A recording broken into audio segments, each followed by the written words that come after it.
बिस्मिल्लाहिर्रहमानिर्रहीम। अस्सलाम वालेकुम my dear students, I hope आप लोग सब खैरियत से हों। All right, today I am here to give a quick introduction of nursery books, verb books. All right dear parents and students, आज मैं आपको फ़र्स्ट ऑफ़ ऑल नर्सरी का जो हमारा कोर्स है उसमें जितनी बुक्स वर्ब बुक्स इंक्लूडेड हैं वो शो करवाऊँगी। First of all Urdu verb book for class nursery, then mathematics verb book for class nursery, English verb book for class nursery, and the last one is the World Around Me book for class nursery. So in total, we have got 3 verb books in class nursery: English, Urdu and mathematics, and 1 book of World Around Me. इन तमाम verb books में हमारे पास जो है वो orals जो हैं वो भी मौजूद हैं, जिसको मिला के हमारे कुछ सब्जेक्ट्स ऐड होते हैं। जैसे जनरल नॉलेज है हमारे पास कन्वर्सेशन के जो हैं वो फ्रेजेस होते हैं, उनके क्वेश्चंस होते हैं, हमारे पास राइम्स होती हैं, देन हमारे पास इस्लामियात का और कुरान का थोड़ा सा पोर्शन होता है। और मैं अभी 1 टू 1 आपको दिखाऊंगी 1 बाय 1 कि हमारे पास कहाँ कहाँ कौन सा जो है वो ओरल मौजूद है। हमारे जो प्ले ग्रुप और नर्सरी क्लासेस हैं इनमें जो कलरिंग है that does matter a lot, क्योंकि हमारे बच्चों का मैक्सिमम काम जो है उसमें कलरिंग का जो है वो पार्ट शामिल होता है। और ये वो क्लासेस हैं जहाँ पे बच्चे की कलरिंग जो है वो बड़ा काउंट करती है कि उसकी कलरिंग इतनी अच्छी और इतनी पॉलिश्ड हो ताकि वो बड़ी क्लासेस में जाते तक जो है वो अपनी कलरिंग को बहुत इम्प्रूव कर सके। साइड बाई साइड ओरल्स हमारी इन क्लासेस में, जो कि प्ले ग्रुप और नर्सरी क्लासेस हैं हमारी, स्टार्टिंग स्टेप्स हैं, इनमें हमारी राइटिंग एज़ वेल एज़ जो कलरिंग है या ओरल्स हैं वो बड़ा मैटर करती हैं। आपके जो ओवरऑल परसेंटेज है, ग्रेडिंग है, मार्क्स हैं, वो तमाम इन पे लाई करती हैं। सो हमारा ओरल भी बड़ा मैटर करता है। मैं आपको आज यहाँ पे गाइड करने जा रही हूँ कि हमारी वर्ब बुक, कौन सी वर्ब बुक में कौन सा ओरल मौजूद है। So let's start from English verb book. See English poems are here. यहाँ से आप इंग्लिश पोइम्स जो हैं वो बच्चों को पढ़ा सकते हैं। और इन तमाम पोइम्स के जो वीडियोस हैं वो हमारे यूट्यूब जो है उस पर भी अवेलेबल होते हैं। आप यूट्यूब पे जाके उसको सर्च कर सकते हैं। हम यहाँ पे भी बच्चों को स्क्रीन टाइम दिखाते हैं और वहाँ पे उन्हें ये वीडियोस जो हैं, ये राइम्स जो हैं प्ले करके दिखाते हैं। सो मेक श्योर करें कि आप अपने बच्चों को यहाँ से पढ़ाएँ। साइड बाई साइड आप उन्हें वीडियो ज़रूर शो करवाएं यूट्यूब से। ये उर्दू नज़में हैं हमारे पास। लाइकवाइज़ ये भी आप लोगों को यूट्यूब पे अवेलेबल हैं, वहाँ से इन्हें दिखा सकते हैं। यहाँ पे टीचर भी प्रैक्टिस कराती हैं। एंड मेक श्योर राइम करवाते हुए, पोइम कराते हुए, नज़म कराते बच्चों को एक्शन ज़रूर बताएं। उसके साथ जो है वो बड़ा अच्छा लगता है, बच्चा बड़ा इंजॉय करता है। नेक्स्ट, जैसे मैंने मेंशन किया, जनरल नॉलेज क्वेश्चंस। यहाँ पे जनरल नॉलेज क्वेश्चंस अवेलेबल हैं इंग्लिश वर्ब बुक में। हम इसे करवाने के टाइम पे जो है पहले बच्चे को क्वेश्चन जो है इंट्रोड्यूस करवाते हैं, जैसे which is the first home of Allah on earth. First home of Allah is holy Kaaba. Students, आप लोग फैमिलियर होते हैं, आप लोग अक्सर जो हैं वो इस चीज़ को देखते हैं टेलीविज़न पे भी कि लोग जो हैं वो उम्रा करने, हज करने जो हैं वो होली काबा जाते हैं। खाना काबा वो अल्लाह पाक का घर है ज़मीन के ऊपर, और वो फ़र्स्ट होम है अल्लाह पाक का। ठीक है, उसके अलावा ज़ाहिर है हम हर मस्जिद को कहते हैं कि वो अल्लाह ताला का घर है। हम आप बच्चों को ये चीज़, ये अवेयरनेस देते हैं कि जो भी मस्जिद है वो अल्लाह का घर है। दैट इज़ वेरी पॉजिटिव, इसमें कोई शक नहीं है। लेकिन जो फ़र्स्ट होम ऑफ अल्लाह है ज़मीन पर, दैट इज़ होली काबा। सो इसमें आप मेक श्योर करें कि बच्चों को होली काबा की कोई पिक्चर दिखा दें, कोई वीडियो दिखा दें। उससे उनकी जो अवेयरनेस है वो मज़ीद बढ़ेगी और वो उनको ज़रा उनकी आंखों में ये चीज़ रहेगी कि होली काबा कैसा है, कैसा दिखता है। बिकॉज़ बच्चे बहुत यंग हैं, सो ऑब्वियसली उन्हें ये चीज़ होती है कि पता नहीं हम होली काबा कैसा होगा, कैसा दिखता होगा। सो उनकी क्यूरोसिटी का लेवल होता है। इस वजह से ये मेक श्योर करें कि बच्चे को जो चीज़ आप बता रहे हैं, स्पेशली जनरल नॉलेज के हवाले से, उसमें आप उन्हें वो चीज़ अगर दिखा देंगे तो वो उनके लिए ज़रा ज़्यादा इम्पैक्टफुल होता है। सेम इसी तरह यहाँ पे आगे वेयर इज़ होली काबा है, आप उसको बताएंगे इन मक्का, सऊदी अरेबिया। बच्चे काफ़ी फैमिलियर होते हैं सऊदी अरब से, उनको इस कंट्री का पता भी होता है, अक्सर हम बताते हैं। वही वंस अगेन उम्रा और हज वाला रेफरेंस अगर आप देंगे सो बच्चे बहुत अच्छा पिक करेंगे।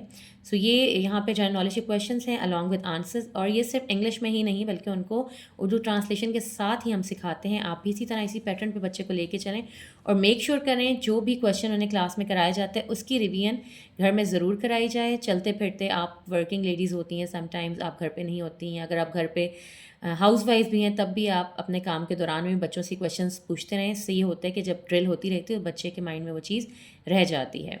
नेक्स्ट हमारे पास कन्वर्सेशनल क्वेश्चंस हैं, जिन्हें हम कहते हैं कि कन्वर्सेशन करने के लिए, बातचीत करने के लिए हम एक दूसरे से अक्सर हम सवाल करते हैं। जैसे कि यहाँ वेरी फर्स्ट क्वेश्चन है, what is your name? So my dear student, what is your name? जब हमारे पास बच्चे न्यू क्लास में आते हैं तो हमारा पहला यही उनसे सवाल होता है, बेटा what is your name, what is your mother name, what is your father name. Likewise हम अपना नाम भी उन्हें बता रहे थे, my name is.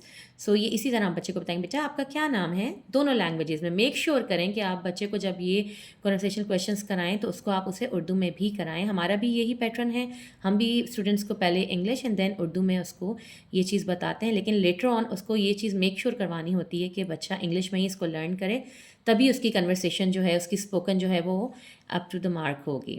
What is the name of your school? Darul school.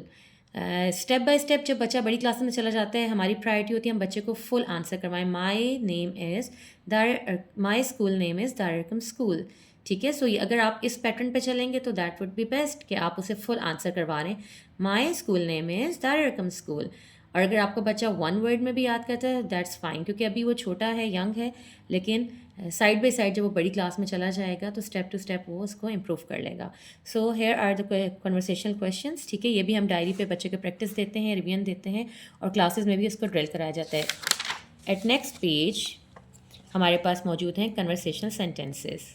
For example, what will you say if you want someone to help you? अगर आप चाहते हैं बेटा कि कोई आपको हेल्प करे, आपकी मदद करे, तो आप उनसे क्या कहेंगे? हम कहेंगे please help me, please help me, please मेरी मदद करें, please help me. For example, जैसे क्लास में कोई ना कोई प्रॉब्लम हो जाता है बच्चे को, कभी उसकी इरेज़र का कोई प्रॉब्लम है, कोई पेंसिल का, या वो अपनी मैम से भी कुछ कहना चाह रहे होते हैं, सो हम उन्हें यही गाइड करते हैं कि बेटा try to use conversational sentences. और ये बेसिकली बच्चों को सिखाने का यही मकसद है कि वो अपनी रूटीन लाइफ में अपनी स्पोकन को बेटर बनाएं और इन वर्ड्स की, इन फ्रेजेस की प्रैक्टिस करें। ये उनको क्लास वर्क में भी कराया जाता है, उनको होमवर्क के लिए भी दिया जाता है। आप लोगों ने घर में इससे इसी तरह प्रैक्टिस करवाना है ताकि आपका बच्चा जो है इस चीज़ के साथ इन टच रहे। All right, class nursery English, आपके पास यहाँ पे स्टार्टिंग में ही राइटिंग पैटर्न प्रोवाइडेड है A to Z अल्फ़ाबेट्स का। ठीक है, जो कैपिटल लेटर्स हैं A to Z, ये हमने प्ले ग्रुप में बच्चे को इंट्रोड्यूस भी करवाए होते हैं और डन भी करवाए होते हैं। In class nursery we use to teach students small alphabets. ठीक है, तो ये बच्चे को आप लोग ज़रूर, हम लोग करा रहे हैं, आप लोग भी इन्हें साथ साथ गाइड करें, लेकिन आपने इस चीज़ का ख्याल रखना है बीइंग पेरेंट्स भी कि आपका बच्चा प्ले ग्रुप वाले जो कैपिटल लेटर्स हैं उनसे भी इन टच रहे, उनसे भी फैमिलियर रहे। इसीलिए हमारी बुक में सबसे पहले जो है स्टार्टिंग में हमने पैटर्न में ये चीज़ दोबारा इंट्रोड्यूस करवाई है कैपिटल लेटर्स को। ऑल्दो ये प्ले ग्रुप में ये कर चुके होते हैं, बट स्टिल हम इसको साइड बाई साइड दोबारा उनको रिकॉल कराते हैं, क्योंकि अल्फ़ाबेट्स तो ज़ाहिर है सारे ही हैं, कैपिटल भी हैं, स्मॉल भी हैं, और ये जितने भी आप बड़े लेवल पे चले जाएँ, बड़ी क्लास में चले जाएँ, आपको इनके साथ चलना पड़ता है। सो ये प्रैक्टिस है, और आपने इसी राइटिंग पैटर्न को जो है वो फॉलो करना है। आप अपने हिसाब से कोई राइटिंग पैटर्न उन्हें इंट्रोड्यूस नहीं कराएंगे, हमारे यहाँ पे यही राइटिंग पैटर्न फॉलो किया जाता है, आप इसी के अकॉर्डिंग उनको ट्रेन करेंगे। ठीक है, और जो फर्स्ट ये जो कैपिटल लेटर है दैट इज़ अ अल्फ़ाबेट, और जो साथ स्मॉल होता है ये इसकी साउंड जो फोनिक है उसको जो है वो शो करवा रहा होता है। ठीक है, next in Urdu word book class nursery हमारे पास जो ओरल मौजूद हैं that is of subject Islamiyat, Quran Islamiyat. ठीक है, इसमें हमारे पास जो हैं वो हिफ्ज़ मतलब ज़बानी याद कराने में हमारे पास सूराज होती हैं।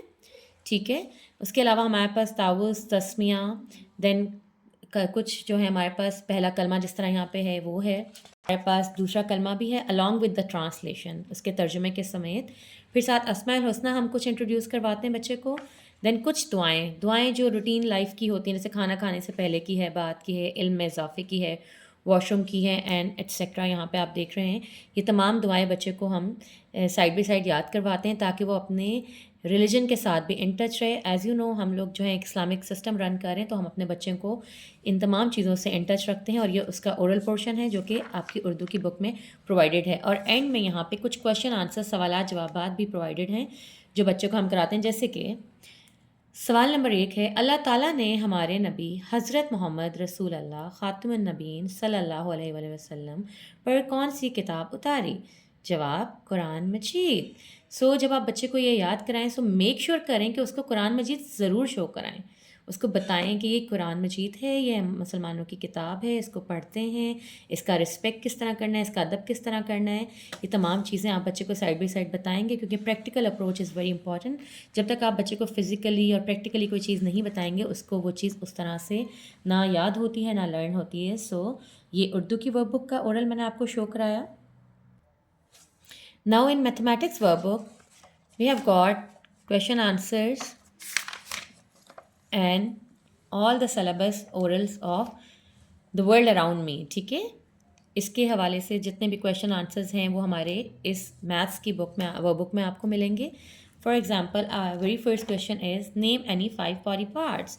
So first of all student should know कि बॉडी होती क्या है, ठीक है। आप उसको खड़ा करके उसको सामने उसे बताएं, बेटा आप जो हैं आपके डिफरेंट ऑर्गन्स हैं और उन ऑर्गन्स के डिफरेंट नेम्स हैं।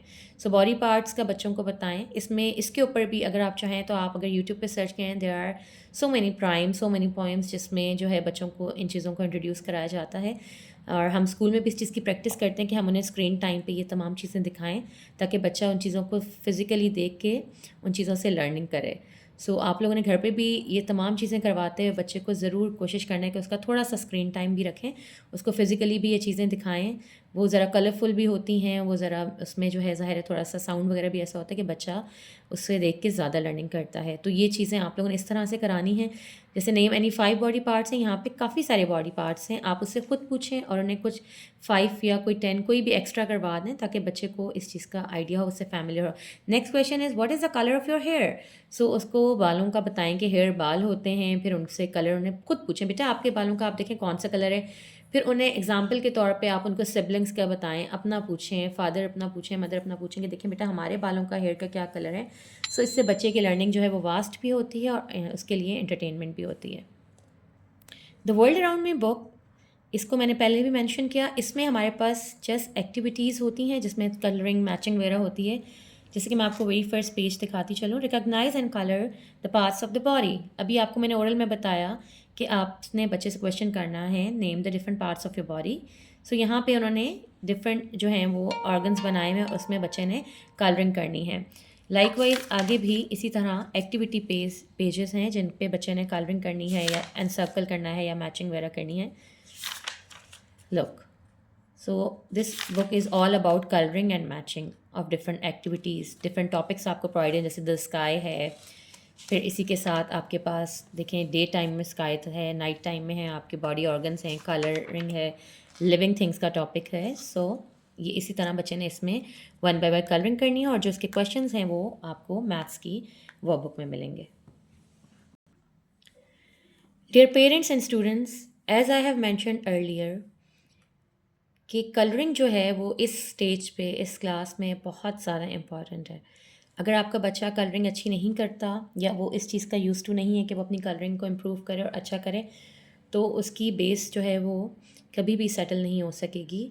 इस इनिशियल स्टेज पे फ़र्स्ट ऑफ़ ऑल तो बच्चे का इंडिपेंडेंट राइटिंग करना, फ्री हैंड होना, सेकेंडली उसकी कलरिंग का और उसके ओरल्स का बहुत अच्छा होना, बेहतर होना बहुत इम्पॉर्टेंट है, बहुत ज़रूरी है। और पहचान, चाहे वो उर्दू सब्जेक्ट है, मैथ्स है या इंग्लिश है, उसको पहचान ज़रूर होनी चाहिए, अल्फ़ाबेट्स की, डिजिट्स की, लाइकवाइज हरूफ तहज्जी की। फ़ोनिक्स बहुत काउंट करते हैं, फ़ोनिक्स बहुत अच्छे होने चाहिए आपके स्टूडेंट्स के, हमारे स्टूडेंट्स के, आपके बच्चों के। फ़ोनिक्स को ज़रूर देखें, उनके ऊपर भी डिफरेंट राइम्स हैं, पोइम्स हैं, आप वो ज़रूर चेक करें। और आपके बच्चों को इस चीज़ की रिकॉग्नाइजेशन होनी चाहिए कि फ़ोनिक्स क्या हैं, किस तरह उनकी साउंड्स हैं, कौन से लेटर की कौन सी साउंड है। यहाँ पे अगर आप देखें इस क्लास वर्क पे, join the dots and colour the picture, ठीक है। The question is join the dot and colour the pictures. अब यहाँ पे एक पिक्चर गिवन है जो कि अल्फ़ाबेटिकल ऑर्डर्स में डिफरेंट यहाँ पे जो है वो अल्फ़ाबेट्स जो हैं वो स्कैटर्ड हैं, और इन्होंने यहाँ पे क्या पहले ज्वाइन करें डॉट टू डॉट अल्फ़ाबेट्स को, then you'll get a picture, और उस पिक्चर को लेटर ऑन उन्होंने क्या करना है, कलर करना है, ठीक है। Dear kids, have you ever seen a camel? What colour is it? Where does it live? Talk about it with your teacher and friends. जब हम क्लास वर्क स्टार्ट कराते हैं, obviously after date and day, हम लोग सबसे पहले ये जो हमारे पास बॉक्स इन्फॉर्मेशन होती है या यहाँ पे कोई क्वेश्चंस होते हैं या एक्टिविटी होती है, हम उसके साथ चलते हैं, उसको परफॉर्म कराते हैं। जैसे यहाँ पहले सबसे पहले तो बच्चे से हमने पूछना है कि क्या उन्हें उन्होंने कभी कैमल देखा है, ऊँट देखा है? अगर देखा है तो ऊँट का क्या कलर होता है? वो कहाँ रहता है? उसके बारे में थोड़ी-सी बातचीत, थोड़ी-सी गपशप करनी है। फिर आपको जब स्टूडेंट्स कुछ ना कुछ इन्फॉर्मेशन देते हैं, बताते हैं, वो अपनी बात को शेयर करते हैं, और डेफ़िनेटली कैमल एक ऐसा एनिमल है जो बच्चे फ़ैमिलियर होते हैं। ये कोई इस तरह का अननोन नहीं है, ये बड़ा नोन सा एनिमल है। कुर्बानी वग़ैरह में भी अक्सर लोग इस चीज़ को अपने घर लेके आते हैं और इसकी कुर्बानी भी करते हैं। आम रूटीन में भी ये कहीं न कहीं नज़र आता है, तो बच्चे जो हैं वो इससे फ़ैमिलियर ही होते हैं। सो फर्स्ट ऑफ ऑल आप बच्चों से ये क्वेश्चंस करेंगे, वो हमें बताएंगे, अच्छे से इंटरेस्टिंग आंसर्स देंगे। After that what student is suppose to do is, यहाँ पे अल्फ़ाबेट्स गिवन है और ये वही अल्फ़ाबेट्स हैं, कैपिटल अल्फ़ाबेट्स, जो वो ऑलरेडी प्ले ग्रुप में करके आए हैं। तो फर्स्ट पेज तो ऑल अबाउट एक्टिविटी है, इट्स काइंड ऑफ एक्टिविटी। यहाँ पे हम सबसे पहले ट्रेसिंग करेंगे, डॉट टू डॉट मैच करेंगे और हम देखते हैं कि हमारे पास कौन सी पिक्चर आती है। Oh wow, see students, it's a camel. Wow, so हमने क्या पिक्चर हमारे सामने आई? एक प्यारा सा खूबसूरत सा ऊँट, कैमल हमारे सामने आया। So, my dear students, do you know what is the color of camel? Yes, camel is brown. Camel is of brown color. My dear parents, अगर आपने देखा हो तो मैंने इसको मैच करने के लिए वही कलर पिक किया, अ ब्राउन कलर, जिस कलर का ये एनिमल होता है। मैंने सबसे पहले मैच किया और मैच करने से हमारे सामने सबसे पहले तो क्या हुआ कि हमारे पास एक आउटलाइन आ गई। सो मेक श्योर करें वाइल कलरिंग और while guiding your child to colour, आपने सबसे पहले उसको इस चीज़ का जो है वो पाबंद बनाना है कि बेटा सबसे पहले आपने कोई भी ऑब्जेक्ट है जिसको आपने कलर करना है उसकी आउटलाइन बना लें। आउटलाइन बनाने के बाद बेटा आप लोगों ने ये करना है कि आपने आउटलाइन से बाहर अपनी कलरिंग नहीं जाने देनी, ठीक है? और हमेशा कलर को आपने थोड़ा सा ऐसे रखना है, कभी भी आप पॉइंटेड उसमें नहीं कलर करते क्योंकि वो कभी भी ठीक नहीं होता। सो आप किसी भी एक पॉइंट से स्टार्ट करवाएं और उसको हल्का हल्का एक ही पॉइंट्स, और आपने प्लीज़ इस चीज़ का ख्याल रखना डियर स्टूडेंट्स कि आपका कलर जो है वो आउट ऑफ बाउंड्री नहीं जाए। Okay, so camel, camel, is it pet animal और wild? Do you have idea about it? Yes, it's a pet animal. It's not wild. If you want, you can keep it at your home as well. और अक्सर लोगों ने as a पेट जो है वो camel को अपने घर पे रखा हुआ होता है। इसके ऊपर जो है वो सवारी भी की जाती है। अगर आप किसी जो है पार्क में या किसी ऐसे जगह पे जाएँ जहाँ पे बच्चों के लिए एंटरटेनमेंट वगैरह होती है, वहाँ पे अक्सर जो है वो हॉर्स राइडिंग के साथ साथ कैमल राइड्स भी होती हैं। सो आपने अगर कभी ट्राई किया हो और नहीं किया तो मैं पेरेंट्स से रिक्वेस्ट करूँगी बच्चों को ज़रूर लेके जाएँ, ताकि बच्चे थोड़ा बहुत इन्जॉय भी करें, बिकॉज पढ़ाई के साथ साथ enjoyment is also very important. Oh wow, see camel is all done, माशाल्लाह कितना क्यूट लग रहा है ना। सो बेटा इस तरह से आप लोगों ने कलरिंग करनी है। Try to make your colouring smooth and presentable. All right, आराम आराम से करें, एहतियात से करें, अपनी जो कलर की टिप है उसको ठीक रखें और स्मूथ कलरिंग करें। एंड मेक श्योर करें बाउंड्री से कुछ भी आउट ना हो भी जाए, नो प्रॉब्लम, इंसान है, मिस्टेक हो जाती है। सो आपने इरेज़र की हेल्प से उसको साइड बाय साइड थोड़ा थोड़ा इरेज़ करते रहना। और इसमें मैं रिक्वेस्ट करना चाहूँगी पेरेंट्स से कि अपने बच्चों को आप लोग साथ लेके चलें, उनको साथ बिठाएं, और जहाँ उनसे मिस्टेक होती है, कहीं colour out of the boundary हो जाता है, उसको साथ इरेज़ करें। इंशाल्लाह बहुत जल्दी बच्चे जो हैं वो बहुत अच्छी और प्रेजेंटेबल कलरिंग करना शुरू कर देंगे। So this is all from today's session. I thought कि मैं आप लोगों के साथ जो है वो एक छोटा सा जो है क्विक इंट्रोडक्शन करूं अपनी तमाम बुक्स का, नर्सरी की। इंशाल्लाह नेक्स्ट लेक्चर में दोबारा आपसे मुलाकात होगी, आपको मज़ीद चीज़ें बताई जाएंगी, आपके लिए भी और हमारे प्यारे बच्चों के लिए भी। So take care of yourself, see you soon इंशाल्लाह। अल्लाह हाफ़िज़।